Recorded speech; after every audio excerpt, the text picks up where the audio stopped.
Have you ever felt completely exhausted after talking to someone, as though your energy has been mysteriously drained? It's not just physical fatigue, it's that empty, restless feeling that leaves you unmotivated and even irritable. These moments aren't rare, and chances are you've encountered people who seem to sap your vitality without even trying. But who are they, and why do they have this effect on us? Take a moment to think about that one person in your life who always seems to turn every conversation into a complaint. For me, it was a guy I used to work with who, without fail, would find something to complain about every single day. Whether it was the noisy neighbor keeping him up at night, the impossible traffic on the way to work, or even how uncomfortable his desk chair felt, his grievances were endless. No matter how much I tried to steer the conversation towards something positive, he would drag it back to negativity. By the end of our chats, I felt emotionally drained, as if his complaints had seeped into my mood. Sound familiar? These types of interactions are more common than you might think, and they take a toll on our peace of mind. But here's the good news. With Stoic principles, you can learn to set boundaries and protect your energy from such encounters. In this video, we'll explore 6 types of energy-draining individuals and how you can reclaim your peace using actionable insights rooted in Stoic philosophy. Stick around. What you learn today might just transform how you approach relationships and challenges. So what about you? Have you ever encountered someone like my colleague? Share your story in the comments, and if you've found a great way to handle these situations, let us know. Your tips might help someone else reclaim their energy and peace of mind. Stay tuned. You're about to unlock powerful solutions for a more balanced, fulfilling life. 1. The chronic complainer. Some people have a way of turning every moment into a complaint. They focus on what's wrong, even when there's so much that's right. Their negativity is relentless, like a shadow that follows them everywhere. These chronic complainers often express dissatisfaction with nearly everything, whether it's the weather, their morning coffee, or the way the world seems to work against them. But here's the real challenge: they rarely offer solutions or show any willingness to improve their situation. What makes it worse is the contagious nature of their negativity. Before you realize it, their outlook has seeped into your thoughts, dragging your mood and energy down with it. Let's return to the story of my colleague. Every day, his stream of complaints felt like being caught in a never-ending rainstorm. He'd start with the little things, his loud neighbors, his stiff chair, and then build to bigger grievances. It wasn't just venting. It was an ongoing cycle of negativity that seemed to drain the energy out of everyone in the room. By mid-morning, I'd noticed the entire office's mood had shifted. Conversations felt heavier and less hopeful. His complaints didn't just weigh on him, they started to weigh on all of us. This is the insidious nature of chronic complainers. Their negativity spreads like a ripple, dragging down the energy and optimism of everyone in their circle. Stoicism reminds us that while we cannot control what others say or do, we have power over our responses. Marcus Aurelius emphasized the importance of guarding our inner peace, noting that external negativity only affects us if we allow it to penetrate. This principle is vital when dealing with a chronic complainer. If you absorb their negativity, it becomes your own. What makes this behavior even more draining is their lack of proactivity. Chronic complainers rarely act to change their circumstances. Instead, they rely on others to listen, to validate their frustrations, and to shoulder their emotional burden. When you suggest practical solutions, they often reject them outright, clinging to their grievances as if they were old friends. It's as though they've grown comfortable in their dissatisfaction, unwilling to venture beyond it. Take another example. Imagine a friend who calls you daily, unloading every small inconvenience they've faced. At first, you listen with empathy, hoping to help them find clarity. But no matter how many solutions you offer, the conversation always circles back to the same problems. Over time, you start to feel like a sponge, soaking up their negativity until you're left emotionally drained. They don't mean to hurt you, but their inaction and unwillingness to change leave you feeling helpless and exhausted. Even more concerning is how their negativity can spread. A chronic complainer's mood often sets the tone for those around them. You might find yourself feeling irritable after spending time with them, even if you were in a good mood before. Their focus on everything wrong can shift your perspective, making you more likely to see problems than solutions. This emotional contagion can create an atmosphere of pessimism, where hope feels distant and frustration takes over. Dealing with a chronic complainer requires wisdom and strength. The first step is recognizing that their negativity is not yours to carry. Stoicism teaches us to maintain emotional boundaries and focus on what we can control, our thoughts and actions. When they begin to unload, listen briefly but without becoming deeply involved. Offer solutions if appropriate, but don't invest emotionally in their refusal to change. It's also important to limit your exposure. Politely but firmly set boundaries. For instance, if you're on a call and the conversation turns into an endless list of complaints, redirect it to a more positive or productive topic. If that doesn't work, it's okay to excuse yourself. Protecting your peace isn't selfish, it's essential for your well-being. Finally, remind yourself that their perspective doesn't have to shape yours. Practice gratitude daily to counterbalance the negativity they bring. Reflect on what's good in your life, no matter how small. As Epictetus advised, focus on what lies within your control and let go of the rest. By doing so, you not only shield your energy, but also create space for optimism and growth. In the end, dealing with chronic complainers isn't about changing them. It's about ensuring they don't change you. Protect your peace, guard your energy, and stay grounded in the Stoic wisdom that reminds us that our inner balance is ours to preserve. 2. The unwilling rescuer. Some people aren't content with carrying their burdens. They insist on handing them over to others. The unwilling rescuer thrives on dependency, leaning heavily on those around them for constant support, advice, and solutions. They are skilled at creating a sense of obligation, making it seem like helping them is not just kind but necessary.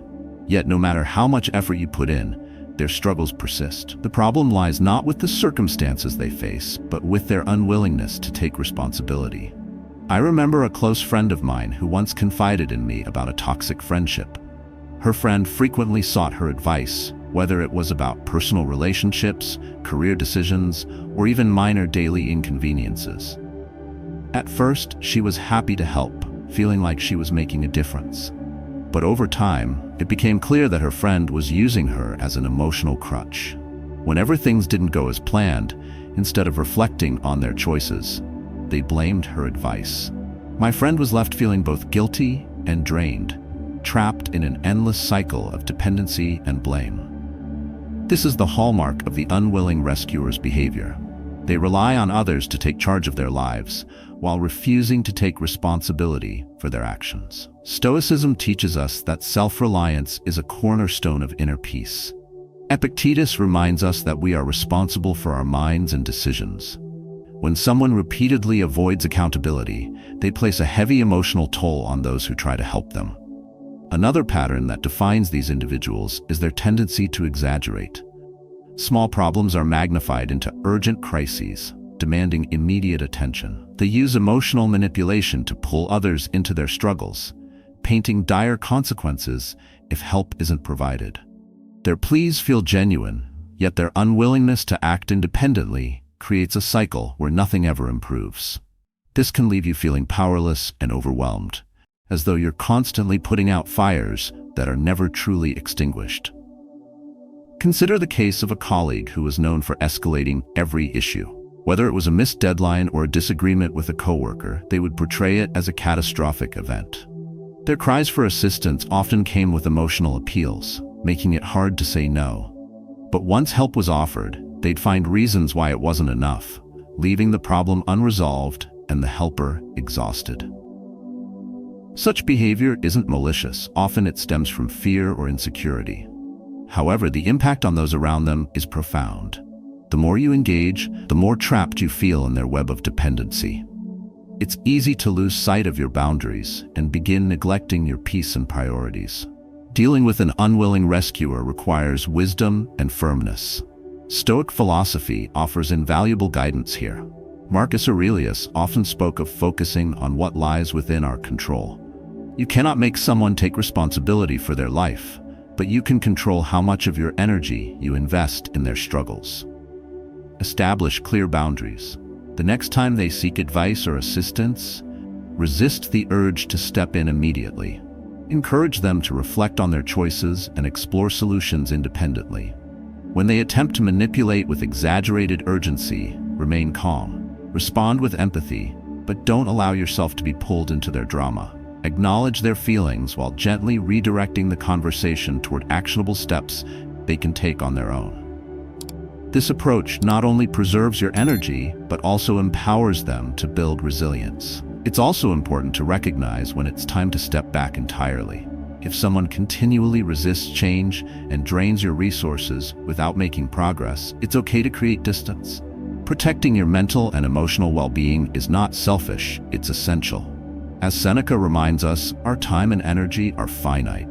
Spending them wisely is an act of self-respect and a gift to those who truly value our presence. Ultimately, dealing with an unwilling rescuer is about balance. Compassion is a virtue, but it must be paired with boundaries. By prioritizing your peace and encouraging others to take responsibility, you honor both yourself and the Stoic principles that guide you toward a life of strength and clarity. 3. The drama queen king. Some individuals thrive in chaos, not because they enjoy it, but because it gives them the attention they crave. These drama-driven personalities magnify the smallest incidents, weaving them into tales of crisis and calamity. They don't just experience life's challenges, they broadcast them in vivid color, ensuring that everyone around them gets pulled into their whirlwind. For the drama queen or king, the world must revolve around their emotions, their experiences, and their theatrics. However, the cost of their attention-seeking behavior often falls on the shoulders of those who care too much to look away. I once knew someone who exemplified this perfectly. A minor disagreement with a friend would spiral into a full-blown feud in their narrative. A simple delay at the coffee shop turned into a story about personal injustice, complete with exaggerated sighs and dramatic retellings. They had a way of making every small inconvenience feel monumental, dragging everyone around them into their web of overblown emotions.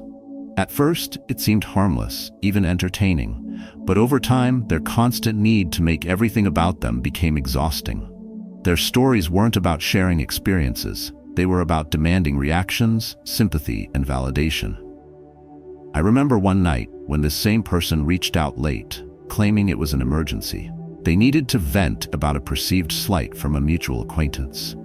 The conversation was long, emotionally intense, and filled with exaggerated details that made the issue seem much bigger than it was. Yet the next day, everything seemed perfectly fine, as though none of it had ever mattered. What mattered to them wasn't resolving the issue. It was the emotional reaction they could elicit at the moment. The behavior of a drama queen or king often comes down to 3 key patterns: seeking attention, exaggerating situations, and manipulating emotions. They don't just tell stories, they craft performances. Their words are laced with hyperbole, and their actions are designed to draw gasps and sympathy. This constant dramatization creates unnecessary tension and stress for everyone involved. Imagine being on edge every time you're with someone, waiting for the next minor event to explode into their latest saga. It's draining, not because their problems are insurmountable, but because they pull you into a narrative that's far removed from reality. Their emotional manipulation is perhaps the most harmful aspect.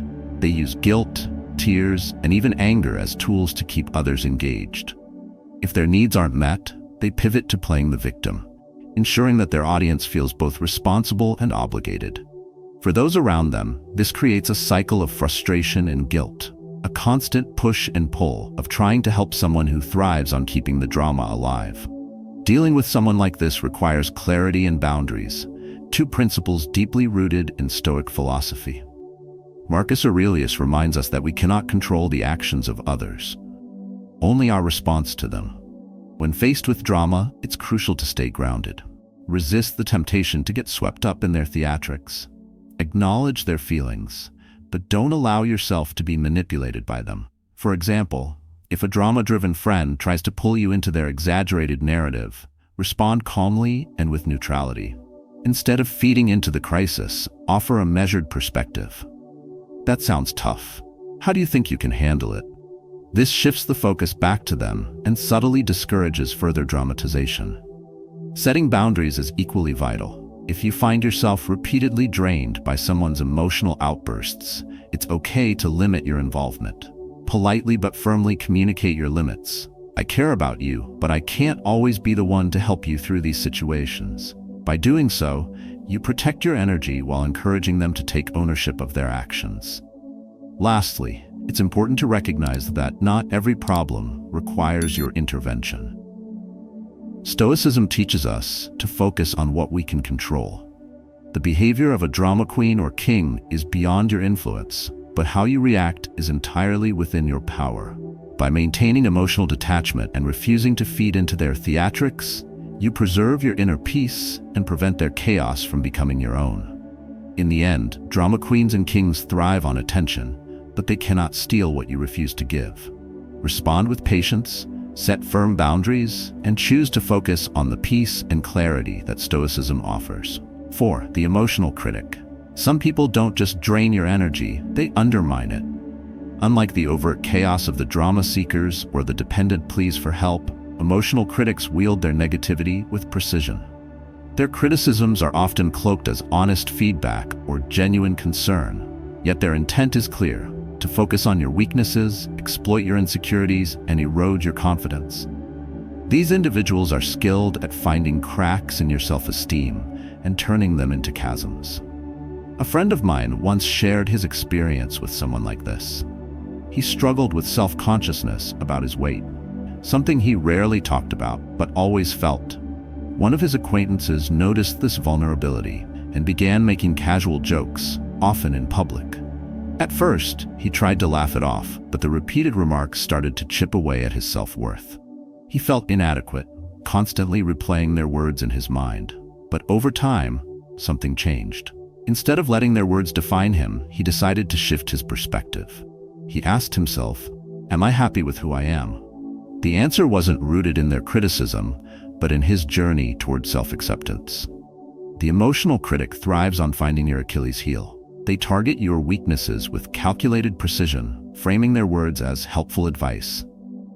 Their aim isn't to assist, but to amplify your fears and doubts, leaving you feeling incapable or flawed. The Stoic principle of emotional detachment offers a powerful counter to this. Epictetus teaches that it's not the words of others, but our interpretation of them that gives them power.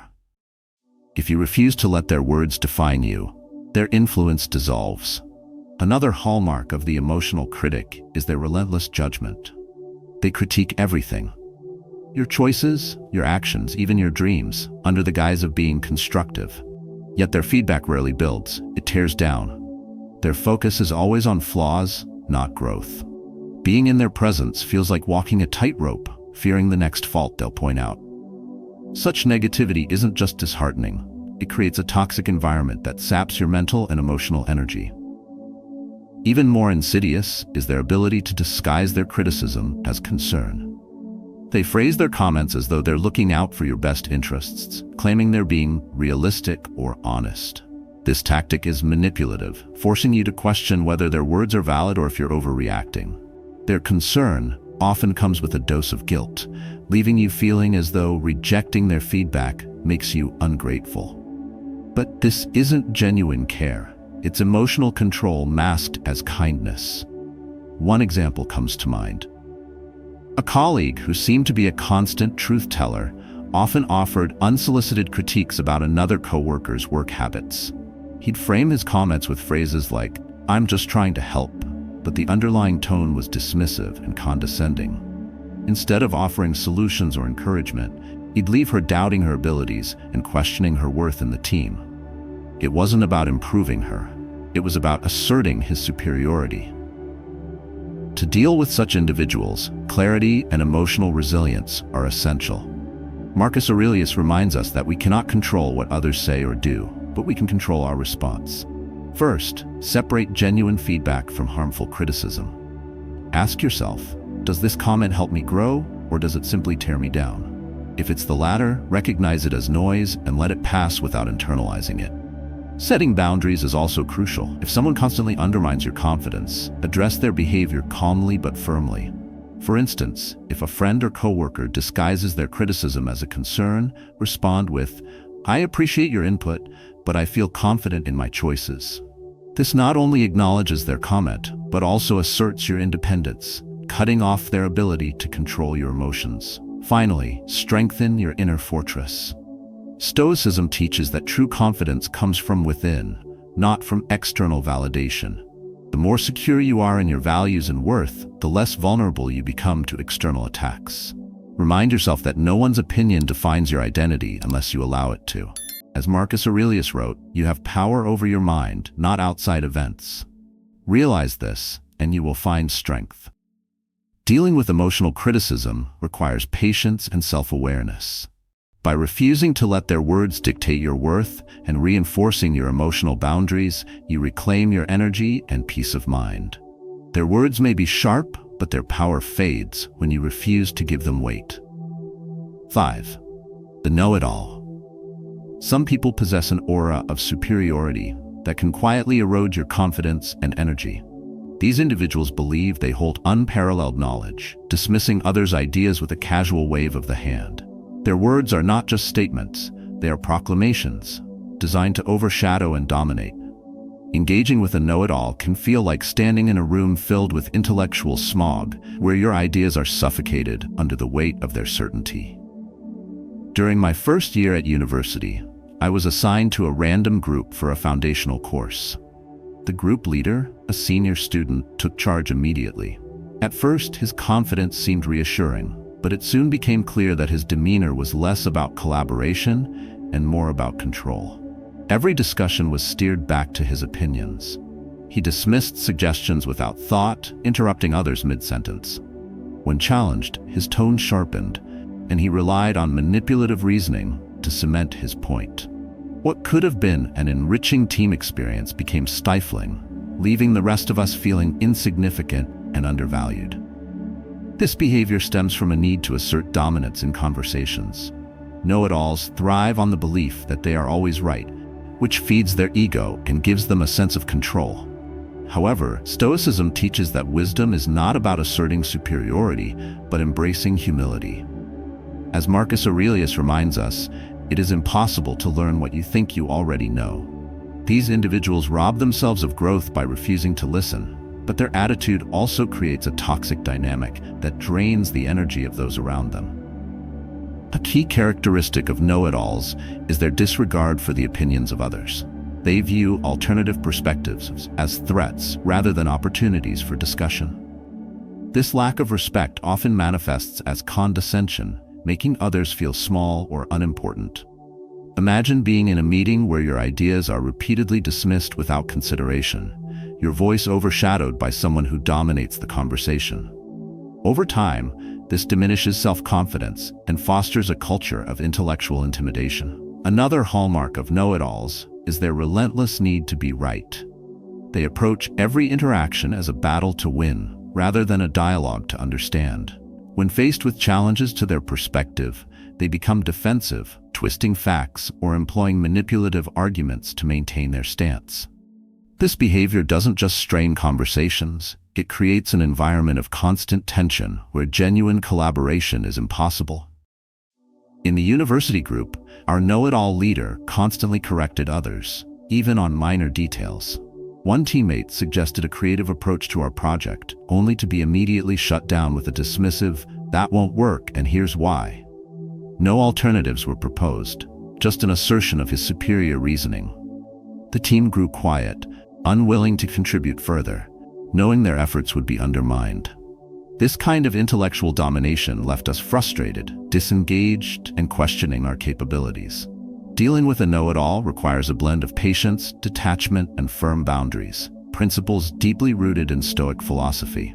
Epictetus advises us to focus on what we can control, our reactions, rather than the behavior of others. When engaging with someone who dismisses your ideas, resist the urge to argue. Instead, present your perspective calmly and assertively. For instance, you might say, "I see your point, but I believe there's another way to approach this." This shifts the dynamic, allowing you to stand your ground without escalating tension.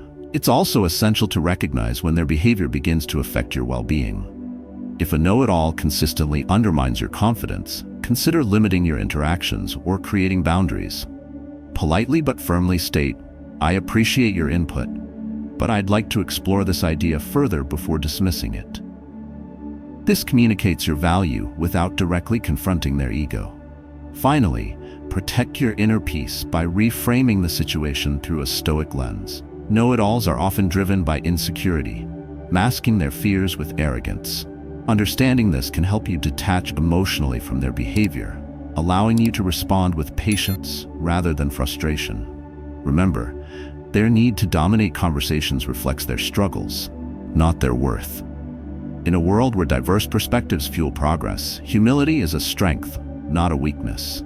By asserting your ideas, setting boundaries, and maintaining emotional resilience, you not only navigate interactions with know-it-alls, but also preserve your energy for meaningful connections. Stoicism teaches us that true wisdom lies in understanding, not in dominating, and in this understanding, we find peace. 6. The overly energetic transmitter. There's a unique type of energy drainer who doesn't rely on negativity or criticism, but overwhelms you with relentless enthusiasm and intensity. While their intentions may be harmless, their actions often leave those around them feeling exhausted. They seem unaware of the need for balance, pushing their energy onto others without recognizing when someone needs space or calm. Their presence can turn a peaceful moment into a whirlwind, leaving you searching for escape. A close friend once shared her story about a colleague who embodied this exact energy. After a long day at work, she was ready to go home and unwind. Yet, her overly enthusiastic coworker had other plans. She'd suggest a spontaneous outing to a distant shopping mall or propose high-energy activities with little regard for the exhaustion of those around her. My friend, reluctant to decline, often found herself reluctantly swept along, only to feel even more drained by the end of the night. This kind of behavior stems from an inability to gauge or respect the emotional and physical needs of others. Stoic philosophy teaches us the value of balance, both in action and in thought.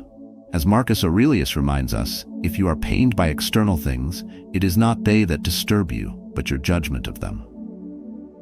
In the case of overly energetic individuals, their actions are not inherently malicious. However, if we fail to set boundaries, their intensity can intrude upon our well-being. One characteristic of such individuals is their excessive enthusiasm. They speak quickly, brimming with excitement, and seem incapable of pausing or slowing down. While their passion can initially be engaging, it soon becomes overwhelming. Imagine being in a conversation where the other person's excitement escalates with each word, leaving no room for your thoughts or input. It's not that they don't care, it's that their energy consumes the space, overshadowing everything else. Another trait is their disregard for personal boundaries. They might stand too close, frequently touch others, or ignore subtle cues of discomfort. Their actions often feel intrusive, creating a sense of suffocation. For example, you might step back to create space, but they move closer, oblivious to the signals you're sending. Over time, this behavior can lead to feelings of frustration and even avoidance, as the lack of respect for personal space takes a toll. Returning to my friend's story, she realized that her colleague's energy wasn't just about excitement. It was about seeking validation through others' participation. The invitations to post-work activities weren't merely social gestures. They were a way for her coworker to maintain her momentum by drawing others into her whirlwind. This realization helped my friend understand the importance of setting boundaries without feeling guilty. To manage relationships with overly energetic individuals, begin by asserting your own needs. Epictetus reminds us that we must focus on what lies within our control. When faced with someone who insists on constant activity or proximity, calmly but firmly express your preferences.